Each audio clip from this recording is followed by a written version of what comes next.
Everybody's doing well. I'm ARHayes. This is Convict's Thoughts. We're going to transition just a little bit. Ethan Crumbly, a young man, should be graduating high school within the next year or so if he was to tend to his studies and work hard, furthering his education, getting his high school diploma, and if, like many others out there, having the drive to maybe head off to college. Instead, this young man made the horrifically bad decision to take other high schoolers' lives and devastate just families and community again in another school shooting. Well, he was just standing before a judge. He went for his sentencing, which he'll never get out. He will never get out. He will spend the rest of his life in the penitentiary. You know,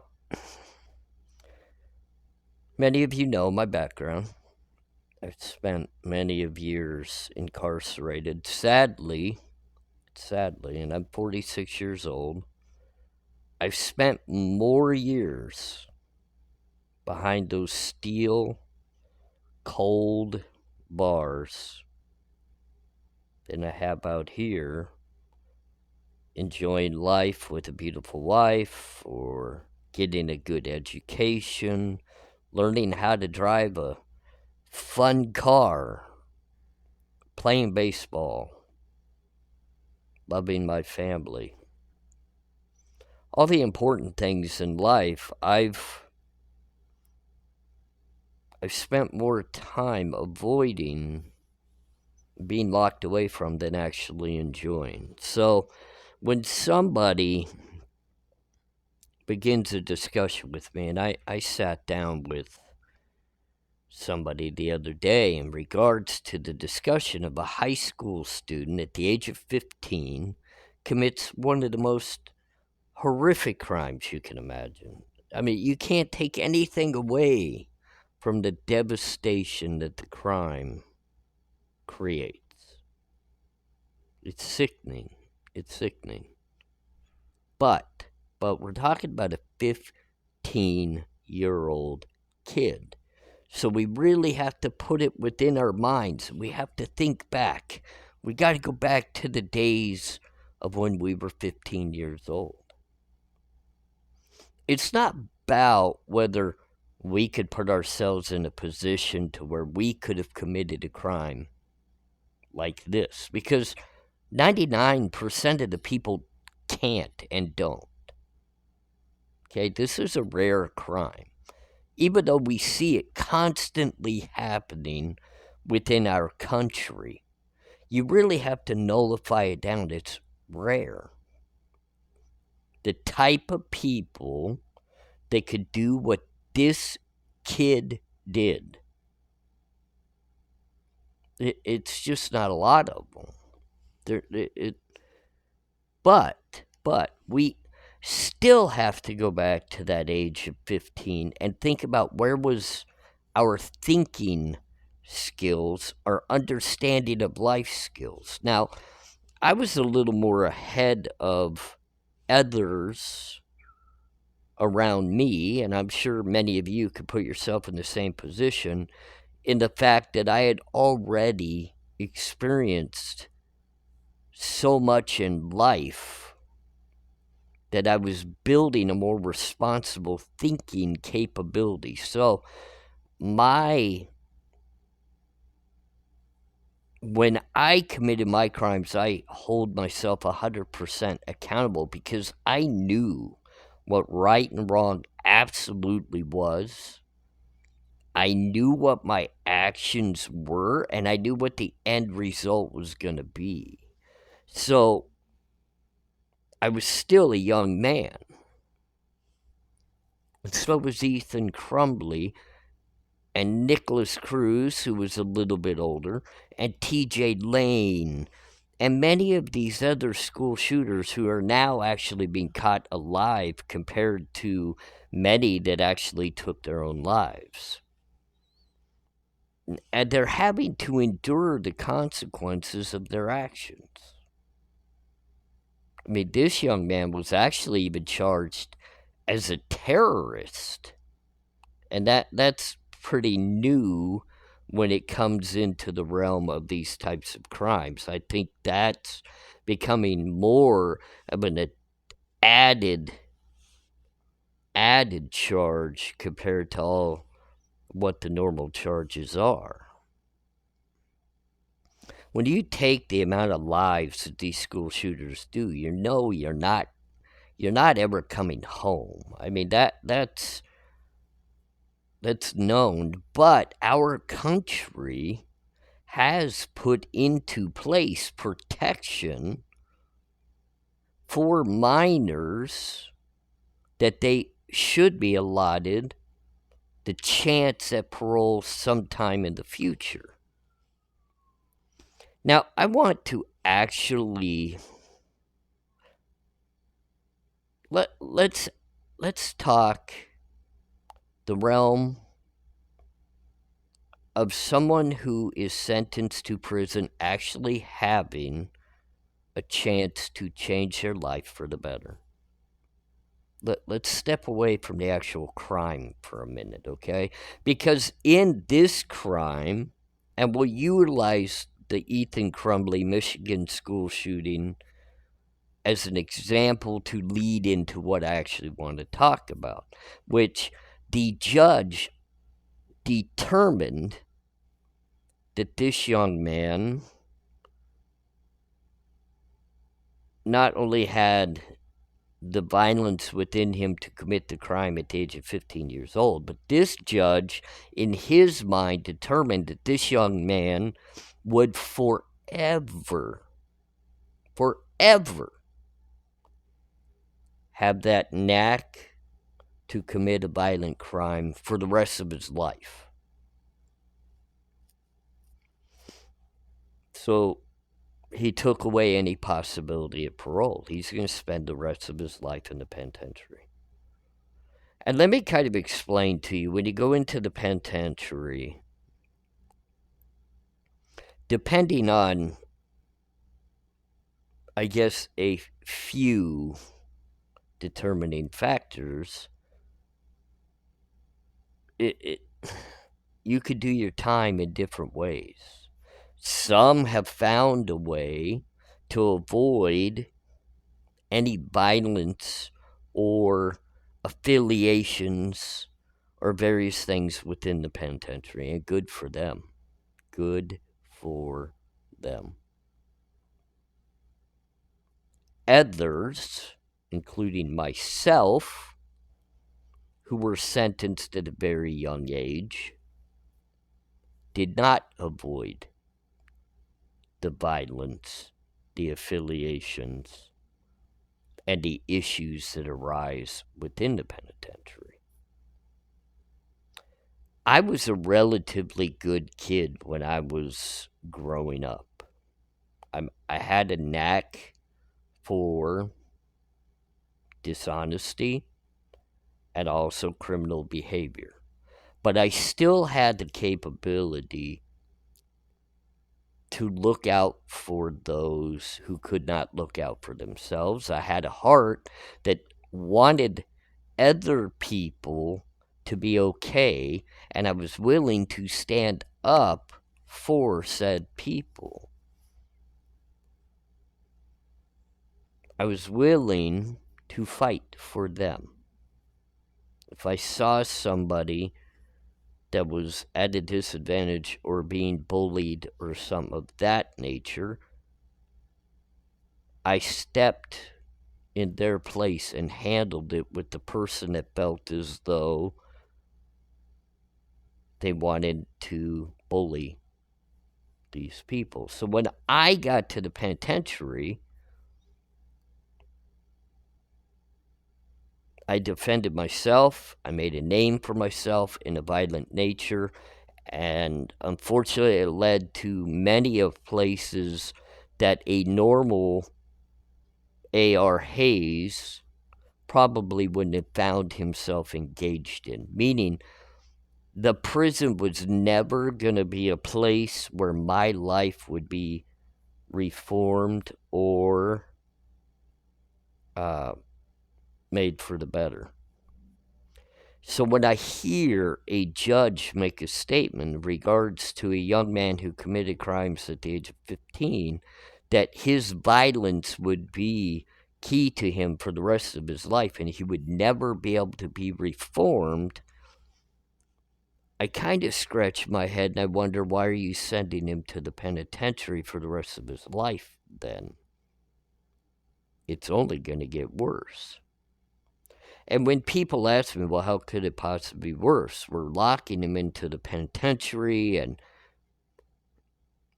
he's going to be away from society. We're going to protect the innocent out here and he's going to learn he's not going to learn a lesson in the penitentiary, for one, especially now that you've deemed him violent for the rest of his life and never having the opportunity to earn parole. I'm not saying give anybody parole, but dangle that carrot out there so that they have something to strive and work towards to earn it and possibly get another chance at life.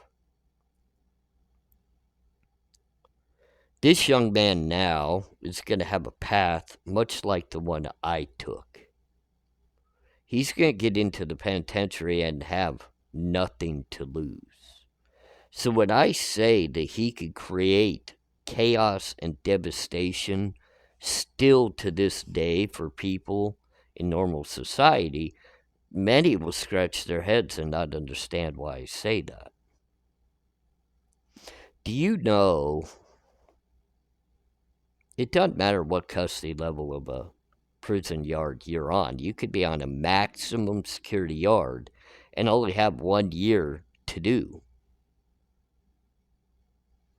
People that have gone to the penitentiary with very minor crimes end up being housed with individuals that are never going home. People that have nothing to lose, the violent ones. I had a young man that was housed with me that I'm going to be releasing some writing about here soon on my Facebook page, so many will be able to read about that. A young man named Stevie. He got sentenced to the penitentiary for a couple of forged checks. Boy, he was getting picked on and he was getting bullied, and I had to step in because the people that were bullying this young man, and he was young, he had just had a child, he just got married, he made a horrifically bad mistake in his life, and somehow he got classified as a high-risk inmate and put on a high-risk yard. So you can only imagine a 5'4", 110-pound kid with no experience whatsoever in the criminal world other than a couple of forged checks, now being surrounded by killers. People that didn't care. They weren't going home. I was one of them. I had an extremely long sentence and not much to live for. I wasn't married to my wife at that point in time. So I didn't have a lot to live for. I was right in the middle of the game. And I watched this young man, Stevie, walk on, and I mean, it was heart-wrenching for me. And I don't know why it was, because I should have just not cared, but he did not belong. He didn't belong.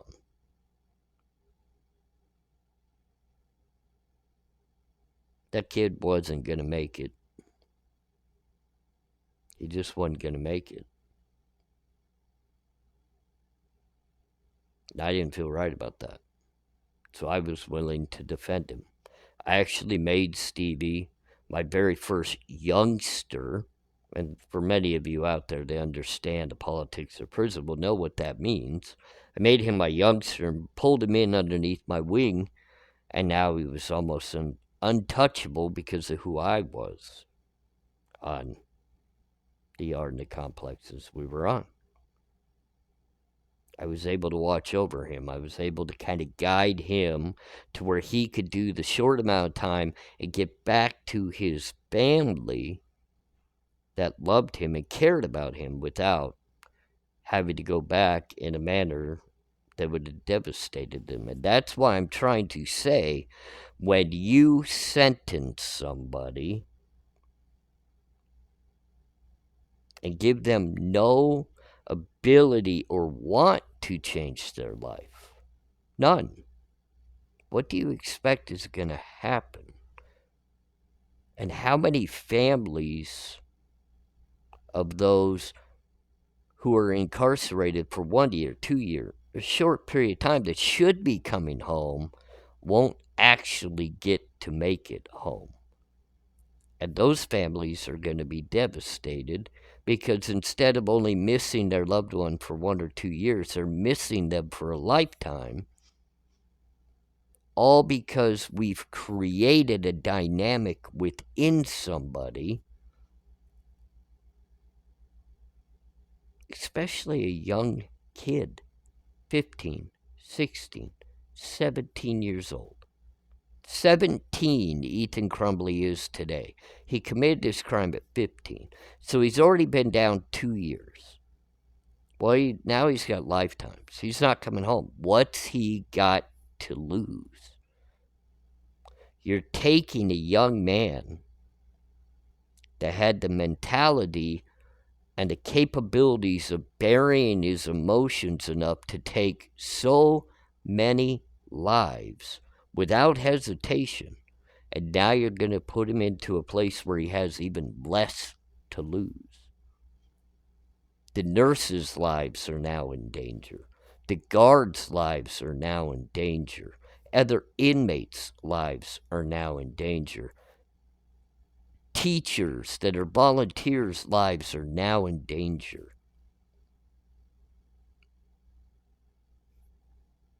I don't sit out here and advocate for, all kinds of paroles and different things of that nature, because I do understand there are numerous people out there that do not deserve parole. They just don't. But they didn't commit their crimes when they were 15 years old.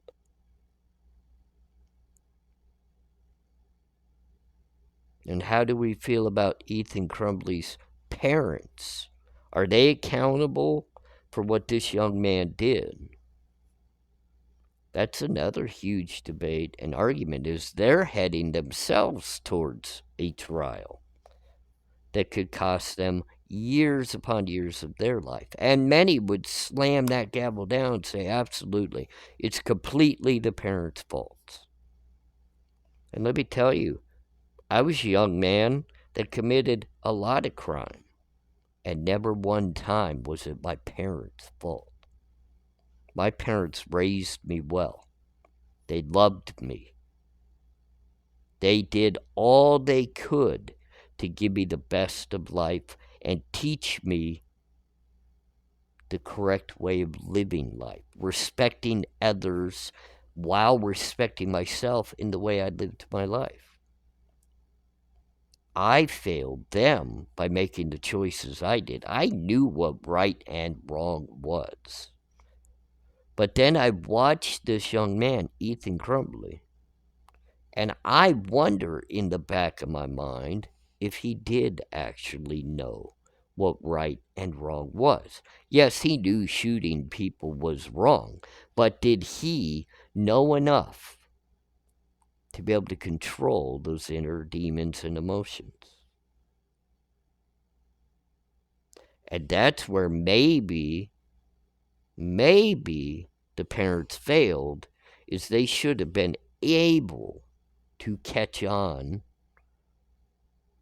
to where the mindset of their son was, did he need help? And it's obvious he did. So, what type of sentence at that point do parents deserve? Is that deserving of prison? Or is that deserving of the fact your son is now gone forever? You've lost your child. It's something for everybody to think about, because we as a country have put into place parameters of no minor should be found guilty and sentenced to life without parole. And there's a reason behind that, ladies and gentlemen. There's a reason. You have to dangle the carrot to allow that young man or woman the opportunity to see the daylight, that if they do better themselves, if they do correct their thinking and actions and fight for the better, they have a reason to continue bettering themselves, and maybe even try to help others better themselves, rather than creating the dynamic of pure tearing the world to pieces. It's just my opinion, and I don't think it's something that I can beat around the bush. The young man, Ethan Crumbly, has been found guilty on every count. He has consecutive sentences. He's doing forever and a day, leaving in a prison body bag. Here soon, his parents will be at trial, and we'll find out exactly how our country now feels that parents should be punished for their children's crimes. ARHayes, little food for thought, convict's thoughts. Let me know how you feel. Leave me a comment. Say hello. Have a great night. We'll talk again soon.